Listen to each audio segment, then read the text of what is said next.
लड़की ने कहा कि अभी मैं आपको कुछ ऐसा दिखाने वाली हूँ जिसे देखते ही आप शादी के लिए मना कर देंगे। आपसे दो को दिखाया था, उन्होंने ऐसा ही किया। मेरा नाम अजित है, मैं एक मैकेनिकल इंजीनियर हूँ। मैं स्वभाव से बहुत ही रिजर्व हूँ, इस कारण कभी मेरी लड़कियों से न ज्यादा दोस्ती रही न ही कोई मेरी गर्लफ्रेंड बनी। अब मेरी जॉब लग गई थी और घर वाले अब शादी की बातें करने लगे। घर पर कई तस्वीरें और बायोडाटा आने लगे, उसमें से मुझे अंजलि देखते ही पसंद आ गई। बायोडाटा से पता चल रहा था कि वो अच्छी पढ़ी लिखी थी। मैंने अपने घर वालों से कहा कि मुझे लड़की पसंद है। हम लोग अंजलि के घर उसे और उसके परिवार को देखने गए। फिर जब अंजलि चाय लेकर आई तो वो मुझे उसकी तस्वीर से भी ज्यादा सुंदर लगी। खुले बाल और हल्के नीले रंग की साड़ी में वो बहुत ही सुंदर लग रही थी। फिर घर वालों ने हमें कमरे में बातें करने भेजा।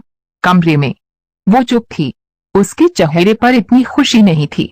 मेरा दिल धड़क रहा था, मुझे लगा कि उसे मैं पसंद नहीं हूँ। फिर मैंने ही बात शुरू करते हुए कहा कि आप क्या करती है। उसने मेरी तरफ घूर कर देखा और कहा कि आपने बायोडाटा देखा नहीं तो मंगाया क्यों था। उसकी बात सुनकर मुझे लगा कि वो मुझ में कोई इंटरेस्ट नहीं दिखा रही है। फिर मैंने उसे डायरेक्टली पूछ लिया कि आपको मैं पसंद नहीं हूँ। वो बोली मेरे पसंद की बात नहीं है, आपको मुझे नापसंद कर देंगे, मुझे पता है। उसने कहा अभी मैं आपको ऐसा कुछ दिखाने वाली हूँ कि आप वो देखते ही आप शादी के लिए मना कर देंगे। आपसे पहले दो को दिखाया, उन्होंने भी देखते ही मना कर दिया। ये कहकर उसने अपने खुले बाल जो पीछे थे उनको आगे किया। इतने में ही कमरे के बाहर से आवाज आ गई और उसकी माँ कमरे में आ गई। शायद उन्हें भी पता था कि वो हर लड़के साथ ऐसी ही बातें करती है और कुछ बताती है। उसकी मम्मी ने कहा चलिए बाहर, सब आपका इंतजार कर रहे हैं। अंजलि ने अपनी माँ की तरफ देखा। मैं बाहर आ गया और बाहर मेरी माँ और पिता, जिन्हें भी मेरी शादी की जल्दी थी, वो भी मेरे मुंह से बस वहाँ सुनना ही चाहते थे। मेरे आते ही मेरी माँ मुझे बाहर ले गई और पूछा कि क्या तुझे लड़की पसंद है। मैं मना नहीं कर पाया, लेकिन एक बात मुझे खटक रही थी कि आखिर वो क्या बताने वाली थी। उसकी मम्मी जिस तरह से जल्दी से कमरे में आई, मुझे बाहर ले गई, लगा ऐसा जैसे वो हमारी बातें ही सुन रही थी। मैंने शादी के लिए हाँ कर दी। मेरे घर वालों ने उन्हें हमें जवाब दे दिया, लेकिन अब मैं एक दुविधा में था कि मैं क्या करूं। मैंने उससे बात करना चाहा, मैंने उससे नंबर नहीं मांगा था। मैंने अपनी मम्मी को कहा कि आप बात करें और उसका नंबर ले लें। मम्मी ने अंजलि की मम्मी से फोन पर बात की और अंजलि का नंबर मांगा, लेकिन उन्होंने यह कहकर मना कर दिया कि अंजलि का फोन अभी खराब है। मम्मी ये भी कह रही थी कि वो लोग शादी के लिए जल्दी कर रहे हैं। इन सब बातों से मेरे मन में कुछ अजीब सवाल आने लगे। एक शाम जब मैं ऑफिस में था तब मुझे एक अननोन नंबर से कॉल आता है। फोन रिसीव किया तो अंजलि थी। वो बोली कि मम्मी ने मेरा फोन ले लिया है, मैं कुछ बहाना करके अपनी फ्रेंड के रूम पर आई हूँ, उसी के नंबर से फोन कर रही हूँ। क्या तुम मुझे अभी मिल सकते हो? मुझे वैसे भी उससे मिलना था। अंजलि की बताए एड्रेस पर मैं जल्दी से पहुंचा। वो उसकी फ्रेंड का रूम था। मैंने जाते ही पूछा, उस दिन की बात अधूरी रह गई थी और तुम्हारी मम्मी तुम पर नजर क्यों रख रही है? अंजलि बोली मैं तुम्हें कुछ दिखाना चाहती हूँ, उसके बाद तुम्हारे सारे सवालों के जवाब मिल जाएंगे। अंजलि आज भी बाल खोल कर आई थी। वो पीछे मुड़ी और अपने खुले बालों को पीठ से आगे की ओर किया। तब मुझे पता चला कि वो क्या दिखाना चाहती थी। उसकी गर्दन पर एक टैटू था, सुयश नाम का। अंजलि बोली कि मैं एक लड़के से प्यार करती थी और हम दोनों शादी भी करना चाहते थे। मैंने उसी के नाम का टैटू करवाया था। यह बात मैंने अपने घर वालों को भी बताई थी और वो तैयार भी हो गए थे, लेकिन सुयश ने मुझे चीट किया। वो मेरे अलावा भी किसी और को डेट कर रहा था और वो लड़की पैसे वाली थी, इसलिए उसने मुझे छोड़ दिया। तब से मुझे शादी और लड़कों से एक नफरत से हो गई थी। उस लड़के को मैंने बहुत प्यार किया, लेकिन उसने मुझे धोखा दिया।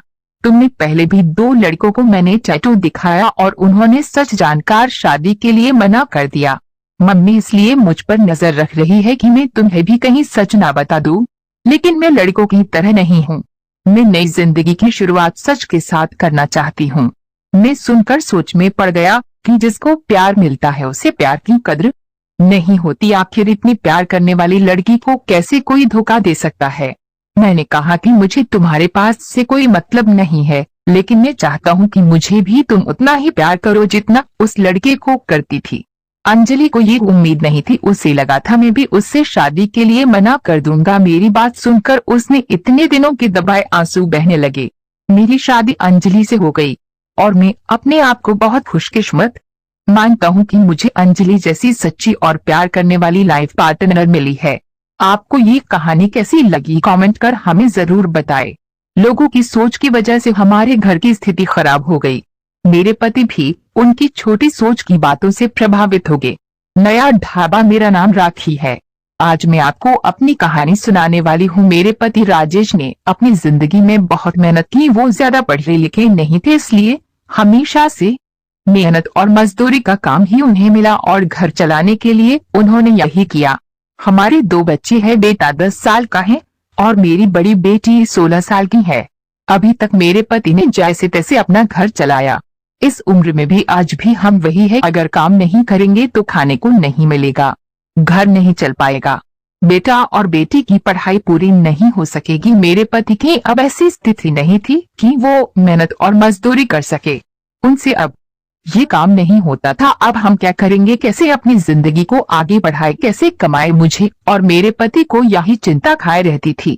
नौकरी नहीं है तो अब क्या। फिर मुझे एक दिन बैठे ये ख्याल आया कि क्यों ना हम एक छोटा सा ढाबा खोल लें शहर के बाहर, जहाँ से वाहन और गाड़ियां आती जाती हैं। वहाँ जिनका छोटा सा छपरा बनाकर चाय और खाने का एक छोटा ढाबा खोल सकते हैं।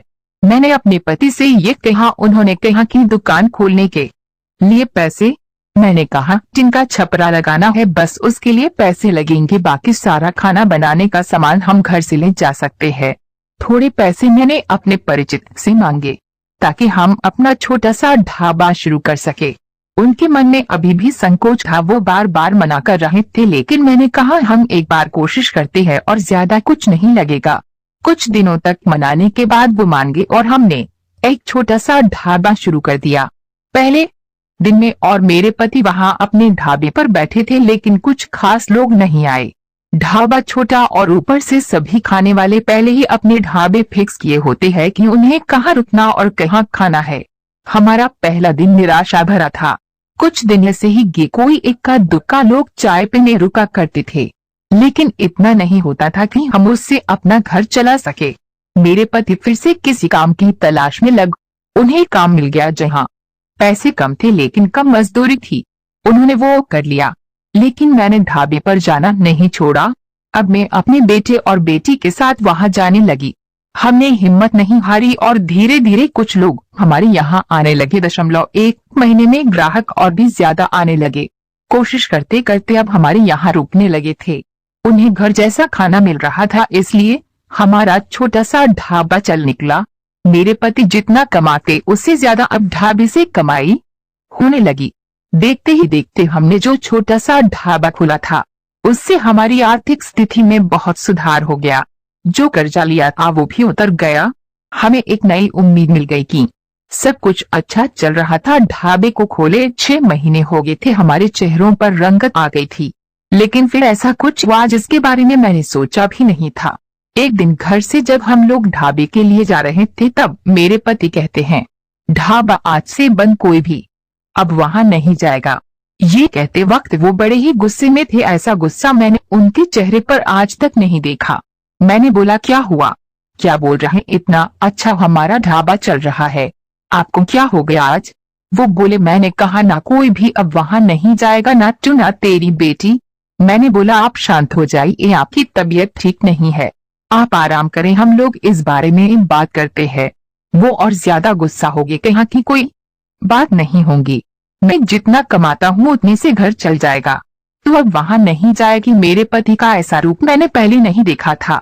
उस दिन मैं ढाबे पर नहीं गई, लेकिन जब वो शाम को आए तो भी उनका मुंह उतरा हुआ था।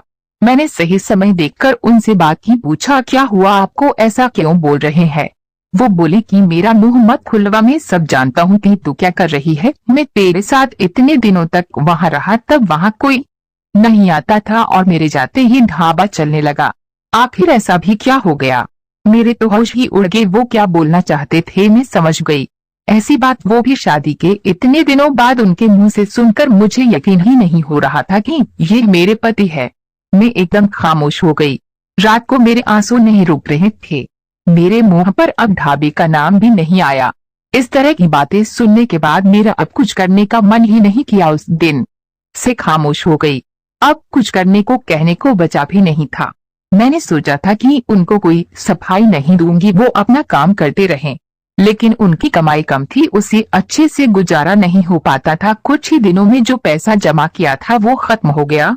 करीब 3 महीने बाद ही उनकी तबीयत खराब हो गई और वो बिस्तर पर आगे काम नहीं है कर पा रहे थे।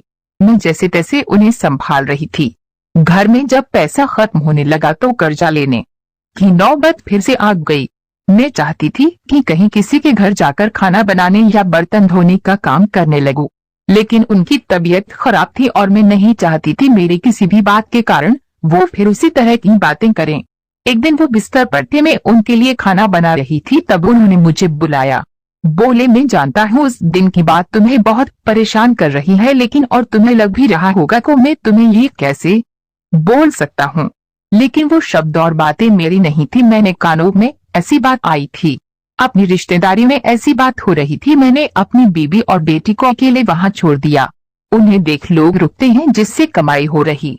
इस तरह की बातें मैं बर्दाश्त नहीं कर सकता। 2 रोटी कम खा लेंगे, लेकिन ये सब नहीं सुनना था। समाज और यहाँ के लोग, खासकर आपके परिचित और रिश्तेदार, आपको आगे बढ़ता देख बहुत कुछ कहने लगते हैं, लेकिन लोग इस हद तक गिरे हैं मुझे इसका पता नहीं था। और मेरे पति भी उनकी बातों में आगे।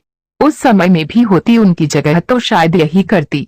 मुझे भी उतना ही बुरा लगता, वही फैसला लेती जो उन्होंने लिया। मैंने उन्हें कहा कि कहाँ है वो शुभ चिंतक जो अब आपकी मदद करने नहीं आएंगे। जाइए, आप उनसे पूछ लीजिए। हमारे घर में खाने का नहीं है, आपकी तबीयत खराब है। आप बताए कौन आया अब हमारी मदद करने। दुनिया किसी को खुश नहीं देख सकती, और अगर कोई मेहनत करके आगे बढ़ता है तो सारे प्रयास करके उसे पीछे धकेलने की कोशिश करती है, और आप उनकी बातों में आगे वो लोग सफल होंगे। सबको बात बनाना है। अब अगर हम भूख से मर जाएंगे तो भी उन्हें बातें मिल जाएगी। वो लोग कुछ समय तक बोलते, अगर हमें कोई फर्क नहीं पड़ता तो वो थककर हार मान लेते। वो पीठ पीछे ही इस तरह की बकवास कर सकते हैं, सामने आने की तो उनमें हिम्मत भी नहीं है। उस दिन मेरे पति की आंखें खुल गई। उन्होंने कहा कि तुम सच बोल रही हो, मैं ही पागल था। लोगों को सफाई देने और उनके आगे अच्छा बनने में अपना नुकसान करा लिया। जब हम गलत नहीं है तो हमें सफाई क्यों देना, क्यों डरना। मुझे माफ कर दो, हमें नहीं उन्हें बदलना होगी अपनी सोच, और अगर नहीं बदले तो हमें क्या, हमें अपने कर्म करते रहना चाहिए। क्या अब हम फिर से कुछ कर सकते हैं? मैंने कहा, कभी भी देर नहीं होती है, हम अब भी कर सकते हैं। मेरे पति बोले, मैं भी अब तुम्हारा साथ दूंगा अगर तुम चाहो तो। मैंने हाँ कहा और फिर एक बार कोशिश की। थोड़ी मुश्किल हुई, लेकिन धीरे धीरे गाड़ी फिर पटरी पर आने लगी। आपको हमारी